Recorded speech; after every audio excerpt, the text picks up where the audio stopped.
Instituto Nacional de Transparencia, Acceso a la Información y Protección de Datos Personales. En 1990 fue becado por la Fundación Ford y Miguel Alemán en Washington, D.C., donde participó en diversos proyectos periodísticos en las oficinas de Baltimore Sun, en la capital norteamericana. Laboró en el diario Universal entre 1979 y 2013, periodo en el que se desempeñó como reportero, editor, subdirector, director editorial y vicepresidente de esa casa editorial. En junio de 2008 inició la construcción de lo que ahora es el grupo La Silla Rota, que desarrolla productos impresos y digitales. En 2001 fue miembro del Grupo Oaxaca, promotor de la Ley de Acceso a la Información Pública. Eso en México. me parece muy interesante. Es autor de los libros Los Intocables, Violencia de hecho, la tuya debe haber sido la primera. Y toma de decisiones, comunicación y Sí, transparencia por de los la poderes del Estado, información que y tú Zona tienes tan Roja. rica de que fuiste uno de los fundadores, de los impulsores y todo.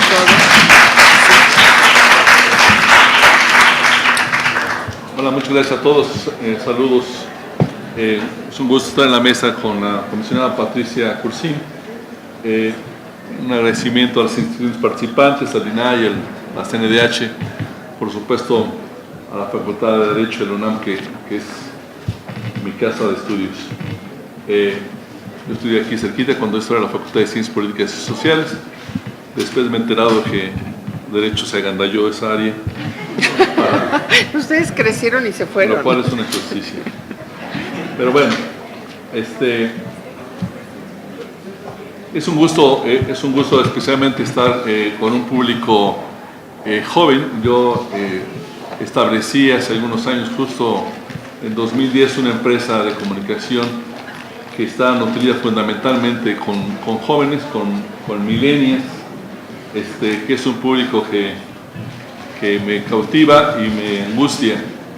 Hace algunos días se publicó en un periódico en Uruguay un artículo de un profesor de periodismo que se llama Me Rindo, y el artículo dice que le cuesta mucho trabajo lidiar con jóvenes que están fundamentalmente atendiendo a su teléfono celular y que recibiendo memes y todo lo que ustedes saben. Sin embargo, creo que es una generación también apasionante, que modifica la información de manera diferente y que está presenciando, atestiguando y siendo también actora de lo que está pasando en el entorno de la comunicación de una u otra manera. Esto es importante porque creo que esta conversación, esta discusión sobre los estándares tradicionales para buscar información útil para que el ciudadano tome decisiones de calidad deseablemente, es una discusión que está siendo rebasada muy rápidamente por nuevas realidades tecnológicas y nuevas circunstancias en nuestro entorno inmediato. Dicho de otra manera, uno podría explicar que cuando estábamos seguros de cuáles eran las respuestas, nos cambiaron las preguntas. Entonces, todo entra en cuestionamiento, todo entra en discusión y se vuelve más complejo. Cuando estábamos generando la certeza de que nuestro modelo de transparencia y de acceso a la información pública y de protección de datos personales estaba más o menos en un proceso de consolidación que le ha tomado más de 15 años, con distintas etapas muy complejas, tanto hacia dentro del sistema institucional de acceso a la información como hacia afuera en el país. Cuando estábamos más o menos tranquilos en ese sentido, todo nuestro entorno está cambiando a una velocidad realmente vertiginosa, no solamente en el espacio tecnológico, que ustedes seguramente lo viven todos los días, no sé con qué nivel de participación y de conciencia, platicaré de eso en un minuto más, sino en nuestro entorno político. Está muy claro que el mundo está siendo atravesado por movimientos políticos que están dejando atrás a los partidos y que se están constituyendo en torno a personalidades muy fuertes que solamente en nuestro continente podríamos ubicar perfectamente en los señores Trump, el señor López Obrador, el señor ahora Bolsonaro, que hay que persignarse con lo que pase no solamente en Brasil, sino con el efecto de réplica que esto pueda traer para nuestros países. Lo que está trayendo para México es un debate inminente de si estas instituciones que están diseñadas para ser un contrapeso del poder político van a estar sometidas a fuego por actores centrales de este movimiento, no solamente por su cabeza líder, que es Andrés Manuel López Obrador, sino por otros actores en el Congreso, en los estados, etc. Creo que este mismo evento es muestra de una preocupación de que hacia allá van las cosas y que puede complicársenos lo que nosotros pensábamos que era una etapa de consolidación de estos procesos. Dice la teoría política, la ciencia política, que los hombres que están en el poder, o las mujeres también, perdón, no son ángeles, son seres humanos con debilidades, con ambiciones, con pasiones, con intereses creados, y que en democracia estos ejercicios de poder deben construir sus propios contrapesos, deben construir las herramientas para limitar este poder y que realmente podamos estar hablando de un modelo lo más cercano posible a lo que imaginamos que es la democracia. Todavía es incierto, digamos, qué va a pasar en estos países nuestros.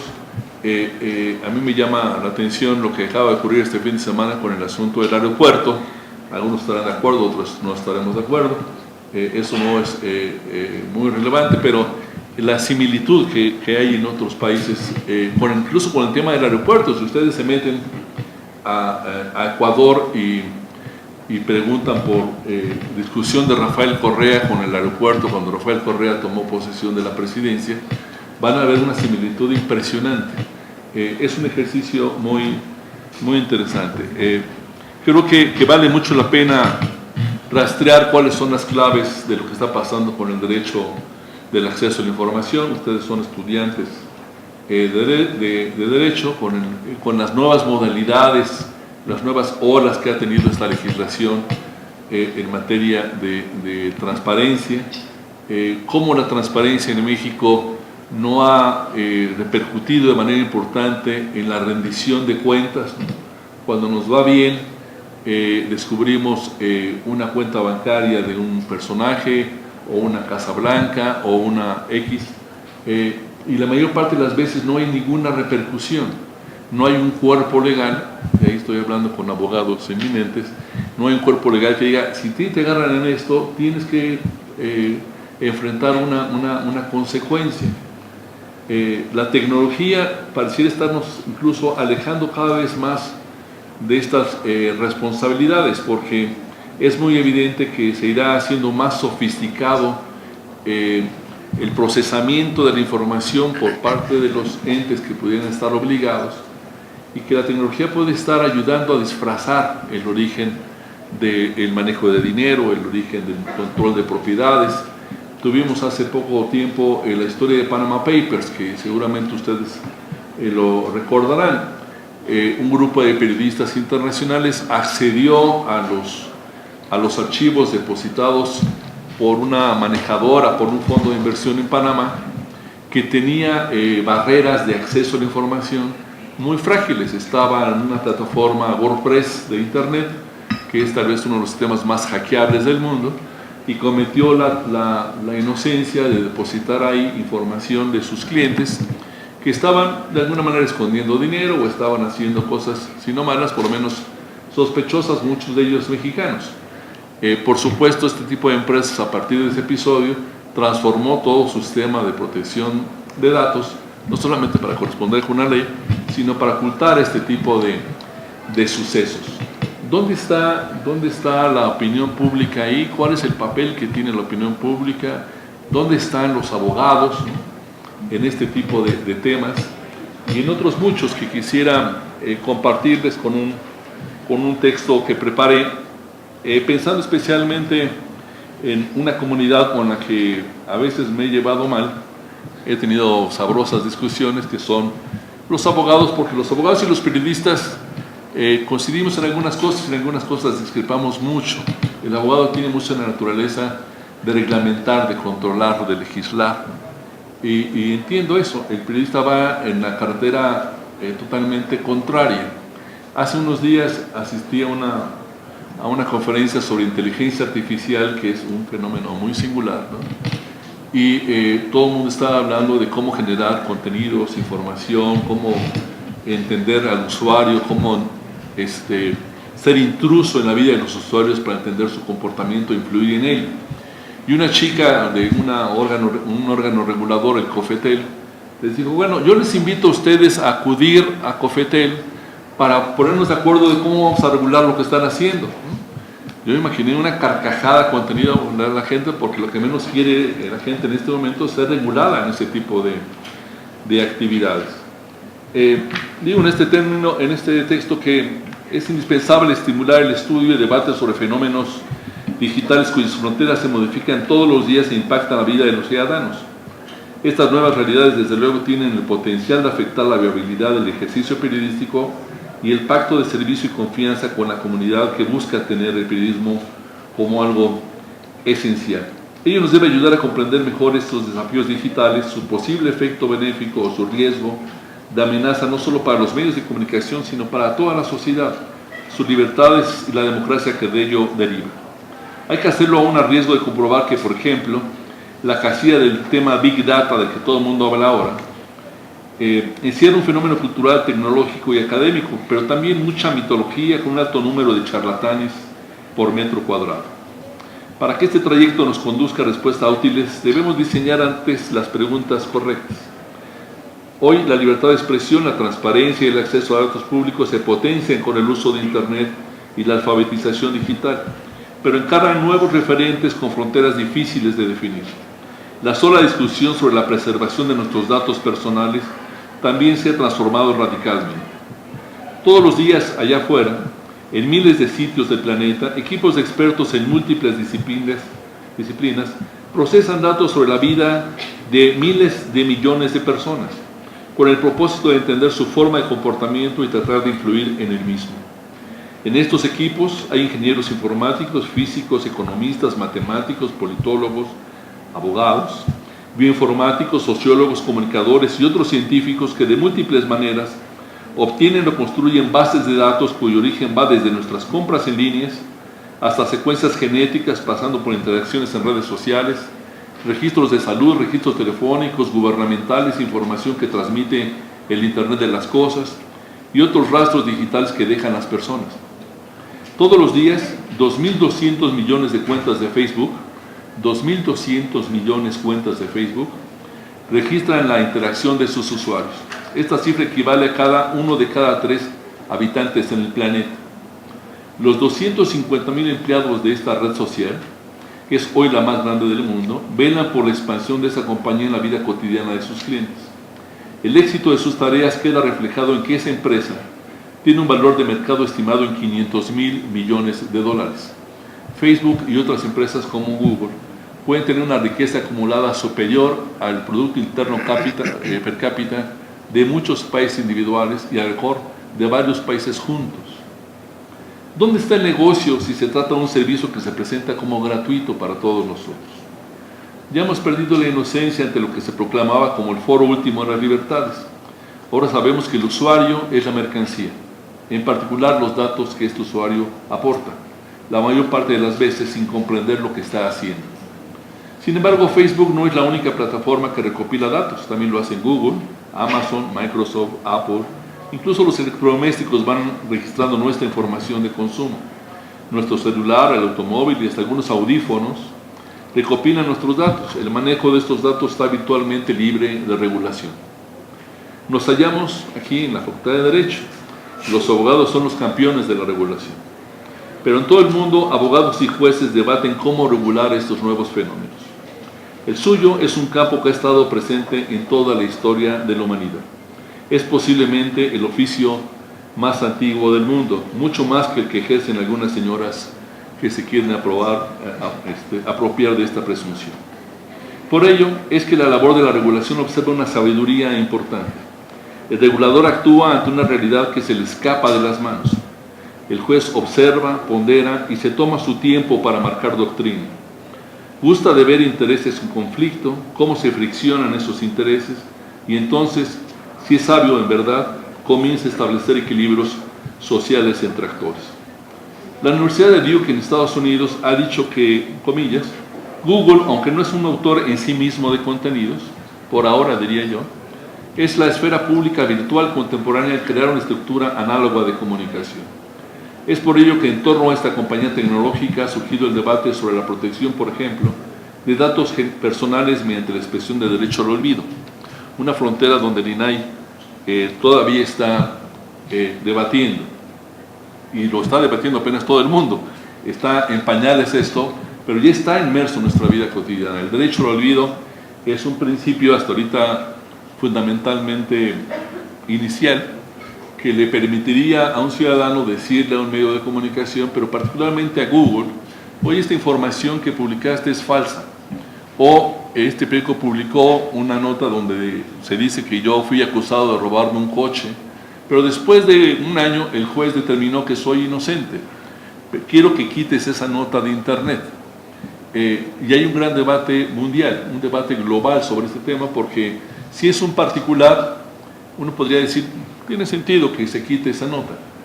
Si fue un criminal de guerra, hay un principio de derecho a conocer la realidad, de interés público, y entonces son dos derechos en colisión que alguna vez a lo mejor tienen que dirimir ustedes en una legislación o en un juicio o en una discusión sustantiva.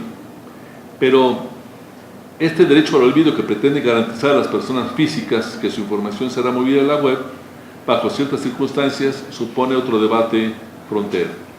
En Facebook, Twitter, Instagram y otras redes, el usuario elige qué cuenta seguir, qué sitios visitar, con la clara predilección de que estas plataformas o redes le den información que responda a sus convicciones e intereses.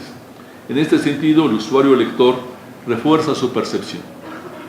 Algunos analistas de contenidos en Internet han llamado a este fenómeno una cámara de eco.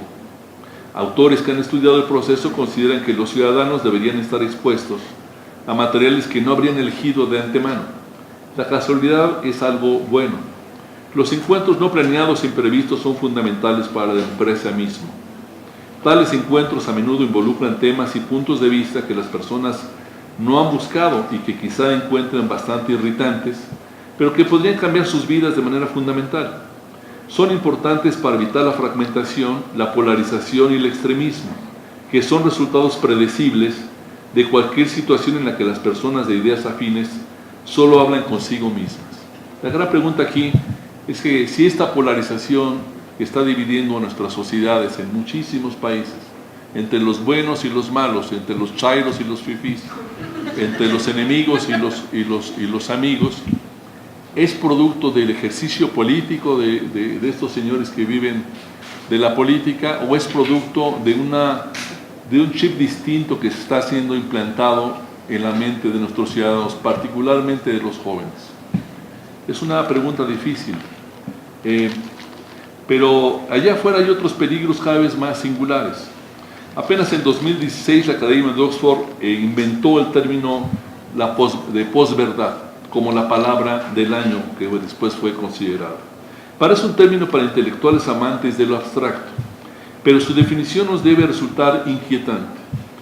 Comillas, circunstancias en las que los hechos objetivos son menos influyentes en la formación de la opinión pública que la apelación a la emoción y la creencia personal.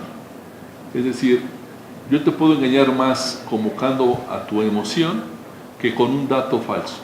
Me vas a creer más si apelo a tu esquema de valores, ¿no?, muy predecible si te estudio a través de tu cuenta de Facebook, ¿no?, que si invento alguna cosa que pertenece a la tradición de las informaciones falsas. Es decir, los discursos emocionales están por encima de, por ejemplo, las investigaciones periodísticas basadas en argumentos sólidos. Esta preferencia por discursos que apelan al sentimentalismo puede estar enraizada en varios fenómenos. Uno de ellos, la desconfianza hacia el otro, sobre nuestros vecinos, por ejemplo, o sobre los medios. Las redes nos muestran información perfilada a nuestros gustos y preferencias que es compartida por nuestros amigos y familiares. Y si los medios nos han quedado en deuda con las audiencias, ¿por qué no debemos creer en la información que nos comparte nuestro mejor amigo? Aunque venga a un sitio tan sopitas.com, ¿por qué no? ¿Por qué puedo pensar que el Universal, Reforma, La Jornada o el New York Times les tengo que creer más que a sopitas.com, con todo respeto por sopitas.com? Este fenómeno ha sido favorecido por el nuevo algoritmo de Facebook, que dio la risueña explicación de que dar más visibilidad a publicaciones de amigos y conocidos de los usuarios que a la prensa, lo que reduce para los medios la capacidad de atraer lectores. Es decir, la tendencia tecnológica con sus algoritmos de Facebook lo que hace es fortalecer esta cámara de eco, que no entren voces que no sean voces con las que nosotros nos identifiquemos. De ahí a la polarización, desde mi punto de vista, hay un paso muy sencillo. Voces expertas han revelado que este nuevo algoritmo fue necesario para reactivar sus interacciones, ya que ante la pérdida de seguidores, cuando alguien entraba a Facebook e iba a dar otro lugar, el negocio se debilitaba. El periódico Fora de São Paulo, que debe ser uno de los dos grandes periódicos de Brasil, que tenía 6 millones de seguidores en Facebook, decidió dejar de publicar en esta plataforma. El diario argumentó que la prensa escrita no puede vivir del monocultivo de lectores de Facebook. Otro fenómeno no novedoso en realidad, pero con manifestaciones contemporáneas, es el de las llamadas fake news o noticias falsas. Donald Trump ha acusado a los medios que no les son favorables de diseminar noticias falsas. Incluso ha calificado a los medios con términos tan amables y democráticos como asquerosos, escoria, la forma más baja de vida, enemigos del pueblo, basura, según ha recopilado Martin Barron, director de The Washington Post. Si ustedes vieron esta película Spotlight, ese es Martin Barron. La apuesta de Trump y de muchos hombres públicos es estimular desconfianza sobre los medios, provocar que dejen de ser filtros de la comunicación entre los funcionarios electos y los ciudadanos. Otra cosa es que los medios lo hagan bien o mal, pero esa es la misión de los medios. Comillas, hay periodistas que mienten como respiran, ha dicho hace apenas algunos días el presidente electo mexicano Andrés Manuel López Obrador. Un hombre público, el presidente de un país, tiene derecho a debatir con sus críticos, a diferir de sus posturas, a hacer señalamientos sobre los muchos errores en los que los medios incurren en su tarea, que no es otra que obtener la mejor versión posible de la verdad. Un hombre público puede criticar el desempeño de alguna institución, en este caso como el INAI, el INE o el Banco de México, que seguramente exhiben fallas de distinto orden que deben ser encaradas con honestidad y bajo seguramente crítica de la opinión pública, porque las instituciones han de estar sujetas a un continuo perfeccionamiento. Pero el principio democrático establece que los hombres y las mujeres que asumen un poder público no son ángeles, como decía hace unos minutos, y que deben colaborar en la construcción de los contrapesos para que ese poder sea ejercido precisamente en público y en beneficio de los ciudadanos. Un gobernante debe entender que el mandato que se le otorgó está ceñido a estándares democráticos en los que ese mandato precisamente tiene su origen. Y entre esos estándares se halla la tolerancia ante la crítica. No se puede presentar al crítico, al que disiente, como enemigo. Las palabras, al fin del día, pesan. Muchas gracias. Estoy a sus órdenes para cualquier cosa.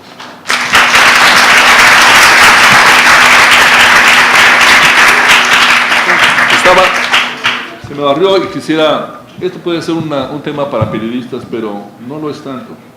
Es un libro que acaba de salir de Andrés Oppenheimer que se llama Sálvese quien pueda.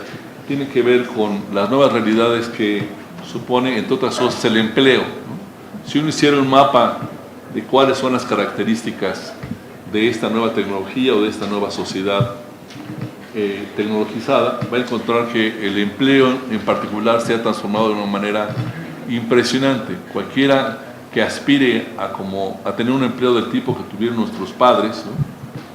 O del tipo que les está hablando ahorita, que tenía 1 o 2 empleos a lo largo de la vida, ¿no?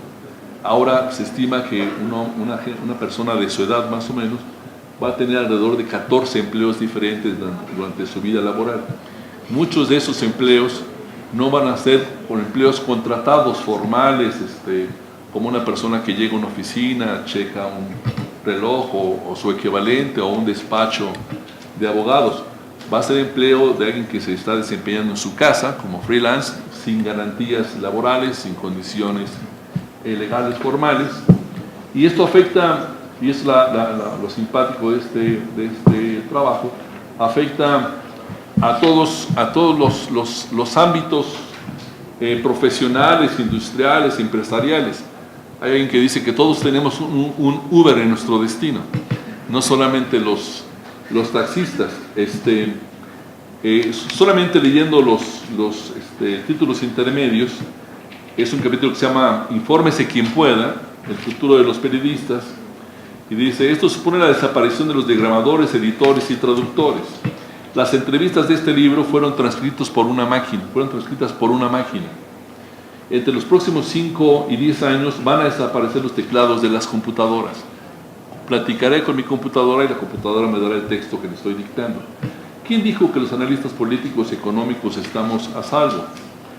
En The Washington Post, los robots ya escriben notas políticas. Por supuesto, desde hace años escriben notas deportivas. Uno puede introducir en un programa que está disponible 3 o 4 elementos de quién metió gol, quiénes estuvieron alineando, a qué hora se acabó el partido, y una máquina da la nota completa y mucho más rápido que un periodista y a lo mejor más precisa.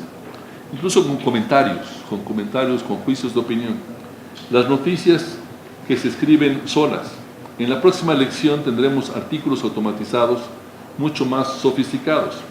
La computadora cubrirá los partidos de fútbol de las escuelas. Los artículos serán personalizados para cada lector en lo particular. Eso ya se está haciendo. ¿Cómo será la redacción del futuro? Facebook y Google estarán en el sillón de los acusados. La reinvención de The New York Times según su director de innovación, la prensa del futuro, la integración de texto, audio, video y fotos. La radio o la noticia hablada seguirá siendo muy importante. Llega el fin de la televisión. Las nuevas estrellas de la pantalla, los youtubers. Hoy, en este momento, el número de horas que le dedica el público a ver videos de YouTube es más importante, capta más personas que las 10 cadenas de televisión más importantes del mundo sumadas.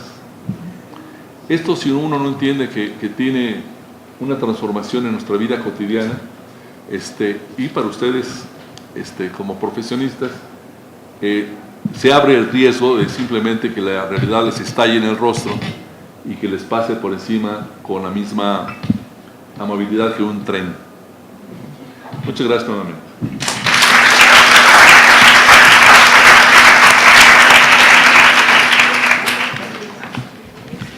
Yo quiero agregar nada más, bueno, estupendo, excelente, muchísimas gracias, don Roberto, pero además yo sí quiero recordarles y decirles que a Roberto Roch se le debe muchísimo todo el tema de la apertura de los caminos hacia la transparencia y de la transparencia misma, puesto que ya se dijo al principio, formó parte de un grupo llamado Oaxaca, que es prácticamente un grupo de personas de una organización civil que interesados en conocer la verdad, en conocer cómo funciona un gobierno, qué hace un gobierno, el derecho que tenemos las personas a conocer cómo actúan y por qué deciden los actores políticos, los funcionarios, pues se dieron a la tarea de trabajar arduamente durante mucho tiempo.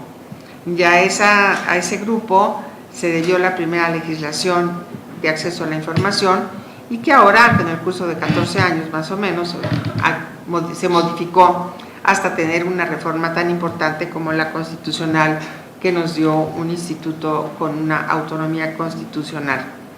Yo creo que todo el esfuerzo que hicieron está muy bien representado y que lo que nos ha conversado ahora don Roberto pues, tiene muchísima base, mucho sustento, muchísima experiencia. De verdad, mil gracias por tu tiempo, muchas gracias por compartir las reflexiones, muchas gracias. Es un gusto especialmente estando en la UNAM. Claro que sí, muchísimas gracias. Entonces, ¿hay alguna pregunta? Adelante. Yo tengo una pregunta, hablaba de este nuevo público joven. ¿Cómo te llamas? Cristian, mucho gusto. De este público joven millennial que resulta ser un desafío, ¿qué está causando realmente este pleito y continua discusión en los millennials? El hambre de querer encontrar la verdad de las cosas, porque obviamente al entrar en una red social encuentras muchas noticias y ya vas a hacer una comparación de cuáles pueden ser reales y cuáles pueden ser falsas, o la falta de tolerancia que está teniendo este nuevo público, que igual se da de que ya no les parece ver ciertas cosas o empiezan a segregar.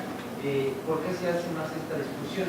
¿Debido a una ambrosía de tocar la verdad de las cosas o esta falta de tolerancia de nosotros otros puntos de vista? Bien, si yo supiera cómo, si pudiera tener la fórmula de entender a los millennials, lo estaría vendiendo en las esquinas y me la comprarían mucho. Para mí ha sido muy interesante tratar de encontrar las claves de cómo los jóvenes funcionan, cómo funcionan, especialmente en el campo laboral y profesional. Creo que esto tiene una repercusión muy importante en muchos ámbitos. Por ejemplo, en su relación con el dinero. Todos los estudios sobre los millennials dicen que hay varias cosas que les interesan más que obtener dinero. Por eso es que viven hasta los 35 años en su casa, porque les cuesta trabajo hacerse de una casa cuando generaciones anteriores era la prioridad, digamos, ¿no? Pero por ahí tendría yo un texto que decía que el trabajo comunitario, su salud personal, por ejemplo, el sexo, yo no sé por qué, les interesa más que el dinero. Pero realmente son claves que habrá que ir valorando. No sé por qué funcionan como funcionan. Creo que profesionalmente a veces a mí me deslumbra un joven, especialmente en algunas cuestiones. Nosotros hacemos muchas cosas con redes sociales, por ejemplo. Incluso ofrecemos consultoría de redes sociales.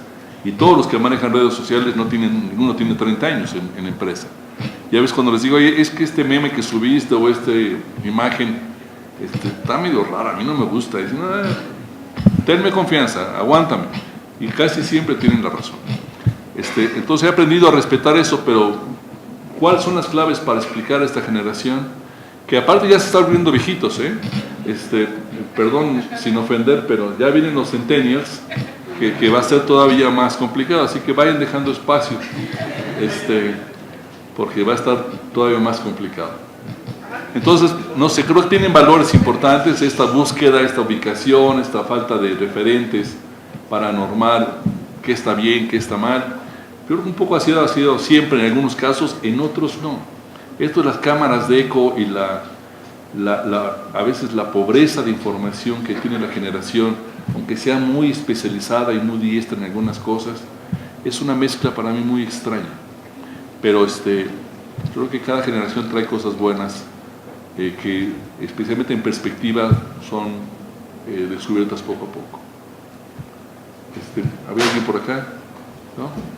Sí, pues a mí me surgió una pregunta con respecto a un rubro que tocó mi compañero Cristian, mi nombre es Walter, mucho gusto. Gracias, Walter. Y la cuestión sobre la tolerancia es algo que me queda mucho pendiente. Digámoslo así, ¿qué tanto repercute la falta de tolerancia hacia notas que pudiesen parecer retrógradas en nuestros días con el objetivismo periodístico? Citando un ejemplo, en los casos de acoso sexual en Hollywood actualmente, hubo un reportaje, el reportaje de Harvey Weinstein fue el que más destacó de todos, pero hubo un reportaje de también una actriz, no recuerdo su nombre, pero que también se decía que ella había abusado de un menor sin su consentimiento cuando él tenía 17 años. La actriz. Okay. Pero esa nota no tuvo tanta relevancia e incluso algunos hablaban sobre la noticia falsa hacia esta actriz mucho más recientemente que alguna defensa que pudiese haber tenido algún actor como Kevin Spacey o Bill Cosby. Y esa es la pregunta. Con respecto a la creencia de que estás hablando de una mujer que está abusando de un menor, la nota me parece a mí machista y misógina. Por eso es que la tacho. Por eso es que digo, no es cierto. Sí, es un gran tema. Dicen que los expositores dicen siempre que esto es una buena pregunta cuando no la saben responder. Es una buena pregunta, porque yo tengo sentimientos cruzados sobre ese tema. Yo creo que venimos de una etapa de mucha agresión a la mujer. Y gran parte de esa agresión es una agresión encubierta. Y no solamente, sino aceptada, como culturalmente aceptada, como está bien, eso hacen los hombres. E incluso de unas generaciones completas de mujeres formadas en que eso forma parte de la realidad, que así hay que aprender a vivir, ¿no? En alguna ocasión, siendo director de Universal, siempre había algún comentario de este tipo, digamos, ¿no? Teóricamente chistoso. Y alguna vez se me ocurrió preguntar, porque ya la mesa estaba poblada por lo menos por la mitad de mujeres, ¿no? Y ellas veían que se sonreían un poco diciendo, bueno, otro chiste idiota, ¿no? Y dice, bueno, levante la mano a las mujeres de quién le irrita este tipo de chistes, ¿no? Y los compañeros decían, no, es una broma, ¿no? Pero todas levantaron la mano diciendo, ya basta de estas bromas, esto no causa gracia. Pero bueno, yo creo que el movimiento de Me Too, como se le denominó, responde afortunadamente a este fenómeno que en muchas industrias, como el entretenimiento, como el periodismo, como la academia, está ahí inserto, ¿no? Sí creo que una mujer puede acosar a un hombre, o puede, no sé, pero creo que no responde al mismo patrón, ¿no? Y que una mujer reaccione diciendo es que esta nota desvía la discusión central, yo coincido, ¿no? Hay mucha discusión en el mundo de si el movimiento Me Too no fue demasiado lejos, ¿no? Las francesas, por ejemplo, dicen, oye, a ver, explícame, si te gusta el tipo, es seducción, si no te gusta es acoso. Pero bueno, yo creo que es un tema que hay que ir con cuidado, especialmente porque hay muchas mujeres,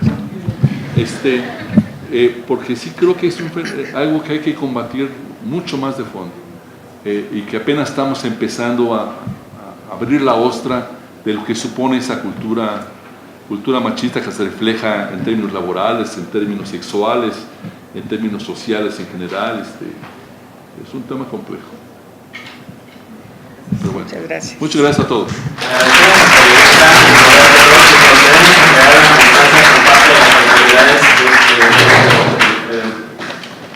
Les pedimos reincorporarse en sus lugares en 5 minutos para dar inicio a la última mesa.